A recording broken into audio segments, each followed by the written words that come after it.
PAN dan P3 gencar menawarkan jagoan masing-masing sebagai bakal calon wakil presiden. Lalu siapa yang paling potensial dan juga punya nilai tawar tinggi untuk menjadi cawapres Ganjar Pranowo? Kita bahas sore ini bersama dengan Sekjen P3 Arwani Tomafi, Wakil Ketua Umum PAN Yandri Susanto, dan Direktur Eksekutif Indikator Politik Indonesia Burhanuddin Muhtadi. Sore Bapak-Bapak. Sore. Assalamualaikum. Waalaikumsalam. Saya mau ke Bang Yandri dulu. Bang Yandri, jadi kemarin pada saat itu pertemuan antara Bu Mega dengan Pak Zul, Ketua Umum PAN, dengan juga Pak Mardiono, Ketua Umum P3. Jadi itu ketemunya bertiga, bareng-bareng? Yang mana, Pak? Pertemuan antara Bu Mega, Pak Zul, dan juga Pak Mardiono. Bang Yandri. Ya, setahu saya kalau pertemuan resmi PAN itu ketika di PDIP, tapi memang ada beberapa pertemuan informal yang tidak diekspos ke media, ada beberapa pertemuan informal. Agendanya sama, Mbak. Jadi ketika kami beranjang sana ke PDIP, saya ikut di pertemuan kecil sebelum pertemuan besar itu dilaksanakan. Ada Ibu Mega, ada Mbak Puan, ada Mas Hasto. Ya langsung Bang Jul menyampaikan kalau bisa kita bekerjasama dalam Pilpres, dalam kontestasi di 2024, Ganjar berpasangan dengan Erick Thohir. Oh, jadi langsung ya, terang-terangan ya waktu itu disampaikan ya, Bang Yandri ya? Kan terang-terangan, karena yang kita tawarkan kan bukan yang kaleng-kaleng, udah mantap ini Bang Yandri. Nah, sama dengan ketika kami menerima kunjungan balasan Bang Dasko sama Bang Mujani dengan rombongan PDIP PAN 3 hari pasca kami ke PDIP. Sama kami sampaikan juga ke Bang Dasko dan Bang Mujani mewakili Pak Prabowo bahwa kami untuk dalam hal kerjasama politik di tahun 2024 kami menawarkan Erick Thohir. Nah, memang sampai sekarang belum ada keputusan apakah Ganjar Erick atau Prabowo Erick. Nah, jawaban Bu Mega seperti apa, Bang Yandri? Langsung diterima? Gimana? Kalau jawaban dari Bu Mega dan juga Pak Prabowo waktu itu menawarkan nama Pak Erick, langsung diterima kah? Intinya tidak ditolak, tapi kan memang belum ada keputusan final. Oleh karena itu proses masih berjalan, tapi saya memastikan begini. Jadi masih pikir-pikir gitu ya? Ambil Erick Thohir, kira-kira gitu. Prabowo mau menang ambil Erick Thohir, Ganjar mau menang ambil Erick Thohir, karena awalnya Erick Thohir kan nggak dihitung. Oke, baik. Sekarang kan beberapa lembaga survei menjagokan atau menempatkan Erick Thohir sebagai yang pertama. Kenapa itu terjadi? Bukan karena pencitraan, tapi memang karena respon dari masyarakat merespon Erick Thohir itu sebagai kerja yang baik gitu. Oke, kalau gitu saya ke Mas Arwani Tomafi. Mas Arwani, ini kan P3 lebih dahulu nih mendukung Pak Ganjar kan bersama dengan PDIP. Kalau PAN juga nyodori nama Pak Erick, berarti PAN nyalip dong secara tidak langsung atau secara langsung bahkan? Ya, kita ini harus membudayakan tradisi antri ya. Ya, kalau masuknya duluan P3 ya pantasnya P3 dulu gitu ya. Jadi gini, koalisi atau kerjasama dalam pengusungan capres-cawapres, kita tahu bahwa capres-cawapres itu satu kesatuan. Ya. Jadi mestinya ya seorang cawapres itu tentu juga harus nyambung dulu dengan capresnya gitu loh. Kalau kita lihat Pak Sandi ini sudah jelas, tegas ya, mendukung dan siap mensukseskan Pak Ganjar. Gitu. Artinya dari sisi chemistry antara seorang capres dan cawapres itu sudah kelihatan sekali antara Pak Sandi dan Pak. Berarti harusnya tidak usah diragukan lagi ya, PDIP bisa langsung. Sudah tegas. Jadi pilihan yang utama itu yang tegas-tegas mendukung Ganjar gitu loh. Bukan kok ya saya yang ini mau, yang itu mau gitu loh. Kelihatannya kan seperti belum jelas kan mau yang mana gitu loh. Ini kan apalagi kalau dalam beberapa survei cawapres itu ya memang dalam pilpres itu yang menjadi ini capresnya gitu loh. Oke, baik. Kalau gitu saya sekarang ke Mas Burhan dulu. Mas Burhan, ini harusnya katanya tadi P3 harusnya daftar antrian dulu dong PAN. Kan P3 terlebih dahulu kan dukung Pak Ganjar. Nah ini sebenarnya tarik-menariknya di cawapresnya ini akan seperti apa nih antara P3 dan PAN? Ya, menurut saya wajar ya kalau P3 punya alasan semacam tadi. Bagaimanapun P3 sudah menawarkan Sandiaga Uno sebagai cawapres, apalagi Mas Sandi sudah jadi ketua Bapilu. Tetapi sering perhitungan dalam memilih capres cawapres itu sangat ditentukan oleh kebutuhan objektif, keperluan subjektif dari PDI Perjuangan sebagai partai yang secara kursi cukup untuk bisa mencapres dan mencawapreskan pasangan tanpa harus berkoalisi dengan partai manapun. Jadi yang pertama yang harus diingat, PDIP ini partai yang punya golden ticket. Jadi punya kemerdekaan dan keleluasaan untuk menentukan siapa cawapresnya. Nah pada titik itu, Audrey, itu dilihat plus minusnya antara dua nama ini, Sandi dan Erick Thohir. Plus minusnya misalnya dia dari sisi elektoral. Siapa yang potensial mengusung, mendukung, atau memberikan kontribusi elektoral. Karena meskipun sumbangan cawapres tidak sebesar capres, tetapi posisi Ganjar sekarang itu sedang tertinggi meskipun dalam margin of error dibanding Prabowo. Jadi perlu cawapres yang secara elektoral kuat. Nah pada titik ini suka tidak suka sudah ada banyak lembaga yang melihat pergerakan positif Erick Thohir ini cawapres pilihan publik ya. Artinya di sini Mas Burhan mau menitik beratkan bahwa nama kedua adalah dari sisi teknokratik, ya dari sisi teknokratik mungkin dua-duanya sama-sama punya keunggulan karena berasal dari kabinet Pak Jokowi. Dan yang ketiga, saya kira ini juga krusial, siapa yang kadar kedekatannya Pak Jokowi dekat. Karena jangan lupa, baik Mas Ganjar atau Pak Prabowo itu sedang membutuhkan stempel Pak Jokowi. Di saat Pak Jokowi approval ratingnya tinggi. Jadi sangat mungkin Ibu Mega maupun Pak Prabowo meminta pendapat Pak Jokowi terkait dengan siapa cawapres yang akan dipilih oleh Ganjar atau Pak Prabowo. Nah dari tiga ukuran itu, mana yang paling objektif tertinggi ya tinggal dilihat, kan ukurannya jelas ya. Di luar dari urusan chemistry atau urusan personal. Oke, kalau gitu berarti Bang Yandri nama Pak Erick Thohir ini ditawarkan ke baca pres Pak Prabowo dan juga Pak Ganjar, artinya ini arahan dari Pak Jokowi atau justru nunggu Pak Jokowi mau yang kemana nih baca presnya, Pak Erick atau Pak Sandi kemananya? Ya karena kita melihat, saya bilang tadi kan bukan hanya sekedar maju dalam kontestasi pilpres kan, tapi tujuan menang itu menjadi utama. Dan tadi saudaraku Arwani mengatakan sistem anti, saya kira nggak masuk ke sana ya, karena faktanya P3 sudah terang-terangan mendukung Pak Ganjar, nggak direspon juga ke Sandi kan sampai sekarang. Oleh karena itu saya meyakini kalau Ganjar mau menang pasti dia ngambil Erick. Termasuk kalau Prabowo menang pasti ngambil Erick. Kenapa? Nah, oleh karena itu dalam artian maksud saya, kedua capres ini baik Ganjar maupun Prabowo pasti hitung betul ini siapa yang pasti memenangkan kontestasi, artinya daya direct itu siapa dari faktor cawapres. Nah kami melihat sedang tren Pak Erick Thohir sekarang sangat bagus, dan dengan juga Pak Jokowi dengan sangat dekat. Oleh karena itu syarat untuk dijadikan cawapres baik ke Ganjar maupun ke Prabowo itu masih mungkin. Nah kalau Pak Sandi kan memang dia mati kartunya cuma di Ganjar. Karena ke Pak Prabowo nggak mungkin lagi kan, karena sudah meninggalkan Gerindra dan sebagainya. Artinya kita kalau Pak Erick Thohir ini masih bisa Ganjar atau Prabowo. Oleh karena itu kami meyakini dalam kontestasi pilpres ini, insya Allah Pak Erick Thohir bisa menjadi cawapres baik ke Ganjar maupun Prabowo. Dan kami sekali lagi meyakini tren positif Pak Erick Thohir dengan kerja-kerja baiknya seperti sepak bola, BUMN dan sebagainya itu akan direspon positif oleh masyarakat. Terjemahkan dalam elektoral nanti. Oleh karena itu kami meyakini dalam tidak waktu yang lama lagi pasti ada keputusan apakah Prabowo yang ngambil Erick atau Ganjar yang ngambil Erick. Nah oleh karena itu Mas Arwani Tomafi, kalau misalnya tingkat elektabilitas Pak Erick Thohir nih lagi tinggi-tingginya berada di atas Pak Sandi, kalau gitu misalnya dipilih oleh PDIP dan juga baca pres Pak Ganjar, akankah P3 mundur atau terima? Terima.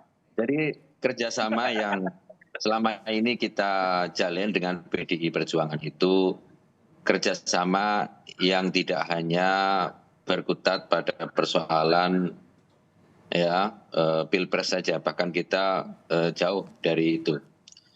Kami yakin bahwa nama yang kami sodorkan ya itu juga sebelum kami menyampaikan keputusan tentang Pak Sandi itu juga kami sudah berkomunikasi intensif dengan teman-teman di PDI Perjuangan. Bahkan Ketua Umum kami juga sebelum memutuskan dalam Rapimnas itu juga sudah berkomunikasi dengan PDI Perjuangan. Jadi kami yakin bahwa saat ini Mas Sandi yang tegas untuk mensukseskan Pak Ganjar akan menjadi pilihan utama. Tetapi semua tentu kembali kepada meja perundingan ya. Untuk ada Ibu Mega ya, kami tentu akan menghormati nanti keputusan yang akan diambil. Dan keputusan selanjutnya nanti akan dipertimbangkan juga oleh P3 gitu ya? Ya. Oke. Nah, tapi sebelum itu nanti Mas Arwani dan juga Bang Yandri, juga Mas Burhan, pertanyaan selanjutnya kalau gitu jangan-jangan posisi bacawa pres ini menjadi harga tawar yang paling tertinggi untuk menentukan tetap arah koalisi, peta koalisi di 2024. Nanti usai jeda Bapak-Bapak akan menjawabnya, tetaplah bersama kami di Kompas Petang. Oleh karena itu Mas Burhan, Bang Yandri dan juga Mas Arwani Tomafi, ketika baca pres Pak Prabowo sudah bersama dengan PKB, kemudian baca pres Pak Ganjar juga sudah bersama P3, dengan masuknya nama Pak Erick Thohir artinya bisa menggoyah dong salah satunya kalau misalnya nama Pak Erick Thohir ini menjadi cawapres salah satunya. Pak Arwani, Mas Arwani? Ya, sejauh yang saya dengar, tadi malam saya juga ketemu dengan Sekjen Gerindra dan Sekjen PKB, beliau mantap. Pak Sekjen PKB bilang nyaman sekali PKB dengan Gerindra, dan saya mendapatkan konfirmasi pasangan Prabowo Caimin itu ya sudah mantap lah, kira-kira begitu. Jadi jika memang ada pasangan cawapres, sosok cawapres yang ingin bergabung ke koalisi itu tentu juga harus melewati PKB gitu kira-kira itu. Jadi memang posisinya kalau saya lihat dalam petanya seperti itu. Dan sedangkan kalau di Ganjar ya tentu kembali kepada meja perundingan. Bagi kami P3 kami sudah menyampaikan nama Sandi, dan sebelum menyampaikan kami sudah berkomunikasi, dan saat ini setelah menyampaikan kami juga sudah sering berkomunikasi. Jadi bukan lalu terus nggak dipedulikan, jauh. Jadi kami sudah duduk bersama, rapat bersama, jauh sudah kami melangkah bagaimana akan menyusun visi misi calon presiden, cawapres dan sebagainya. Kami dilibatkan. Kalau teman-teman yang lain saya kira tidak ada ya, kecuali yang sudah resmi mendukung Ganjar. Jadi mungkin fatsunnya ya menurut saya memang harus masuk dulu misalnya ke Ganjar, baru kita nyodori cawapres. Itu saya kira akan lebih menguatkan posisi kerjasama politik ke depan. Oke, tapi kalau gitu dari PAN sendiri, Bang Yandri, sebenarnya posisi hatinya Pak Erick ini lebih condongnya kemana? Lebih firm kemana? Pak Ganjar, Pak Prabowo? Ya kalau kami kan beda sama P3 masuk dulu baru bergaining kan. Kalau PAN bergaining dulu dong, baru masuk, jelas ini barang kan.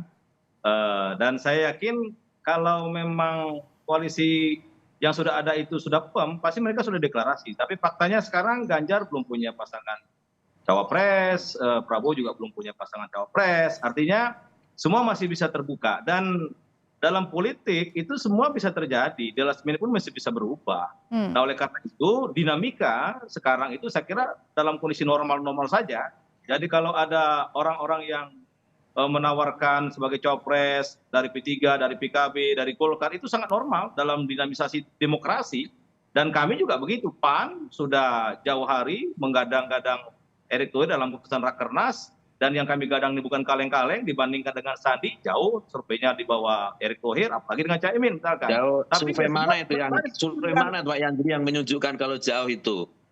Ya, artinya di bawah Erick Thohir semua kan, mau LSI, jadi mau menyampaikan secara objektif ya. Sama, ya. Berapa survei yang mengumpulkan Erick itu berapa? Semuanya masih bisa terbuka. Jadi kalau misalkan nanti dalam perundingan atau komunikasi dengan PDIP itu Ganjar Erick, ya tentu kita ke Ganjar. Oke, tapi kalau gitu akhir Prabowo berdasarkan sumber datanya itu yang benar ya. Baik. Ada berapa survei yang mengunggulkan gitu. Tanya Bang Burhan. Ya. Oke, kalau gitu saya langsung nanya ke Mas Burhan aja ya. Sebenarnya elektabilitas baca pres sekarang siapa yang paling tinggi, lebih tinggi? Itu nggak seperti itu. Sandi di bawah Erick Thohir, tanya sama DJ apa sih? Iya, berapa? Oke, tahan dulu Bapak-bapak, kita serahkan ke Mas Burhan ya langsung ya. Bilang semua Sila- survei itu loh. Oke, tahan dulu Mas Arwani Tomafi dan juga Bang Henry. Mengajukan ya, saya kira harus ada objektifikasi lah ya. Ya. Benar kita memang Tidaknya senang ada dengan orang ini, tapi ya datanya itu lembaga ya yang Baik, tahan dulu Bapak-bapak, kita ke Mas Burhan dulu. Kalau gitu sebenarnya dari surveinya Mas Burhan sendiri, siapa sih yang paling tinggi sekarang? Ya kalau survei saya yang paling tinggi sekarang adalah Erick Thohir. Oh, dengar tuh, selisih. Erick Thohir kan? Jadi Iya, Erick itu kan Thohir survei. Selisihnya itu jauh. surveinya Mas Burhan, Mas Burhan? saja. Banyak survei Mas Betul, Yandri. betul. Jadi Yang tolong kedua adalah dibaca survei itu dari berita, Lembaga Survei Indonesia. Hanya satu saja. Sebentar. Ya, sebentar karena kita saat ini ada Mas Ya. Burhan, Mas Arwani. Oke. Silakan Mas Burhan. Saya menyebut 3 lembaga ya. 3 lembaga, pertama adalah Indikator Politik Indonesia. Yang kedua adalah Lembaga Survei Indonesia. Itu dua-duanya menemukan Erick dalam simulasi cawapres peringkat pertama. Nah, untuk Sandiaga Uno di survei peringkat ketiga. Di survei LSI yang baru dirilis kemarin, itu peringkat keempat. Memang selisih tidak terlalu jauh, ya, tetapi secara umum peringkat pertama, peringkat kedua, peringkat ketiga bisa dibedakan secara absolut. Nah, untuk SMRC itu pakai pola pertanyaannya berbeda. Jadi misalnya, siapa cawapres yang paling cocok untuk Pak Prabowo Subianto? Yang paling tinggi menurut publik, menurut survei SMRC, adalah Sandiaga Uno. Sandiaga Uno untuk cawapres Pak Prabowo. Tapi ketika ditanyakan siapa cawapres yang paling tepat menurut publik buat Ganjar Pranowo, bukan. Jadi lagi-lagi format pertanyaannya untuk SMRC dan LSI maupun indikator agak berbeda. Kalau LSI dan indikator, pertanyaannya itu siapa cawapres pilihan publik tanpa dikaitkan apakah cawapres tersebut untuk Prabowo, untuk Ganjar atau Anies. Mas Burhan. Sementara untuk SMRC, ditanyakan siapa yang terbaik buat Prabowo, buat Ganjar, maupun buat Anies Baswedan. Kalau gitu penentuan baca cawapres akan sangat alot sekali sepertinya ya di 2024 ini. Ya, alot. Kalau kita lihat, kemungkinan besar injury time ya, baru diputuskan.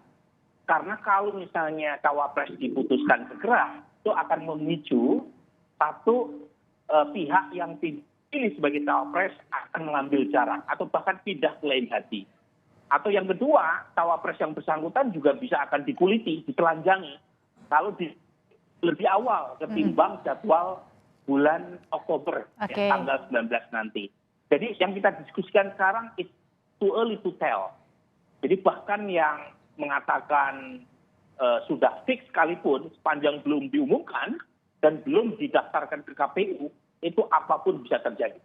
Jadi misalnya Gerindra dan mungkin sepakat untuk berkoalisi, tetapi cawapres dugaan saya juga tidak akan mudah untuk oleh kedua partai.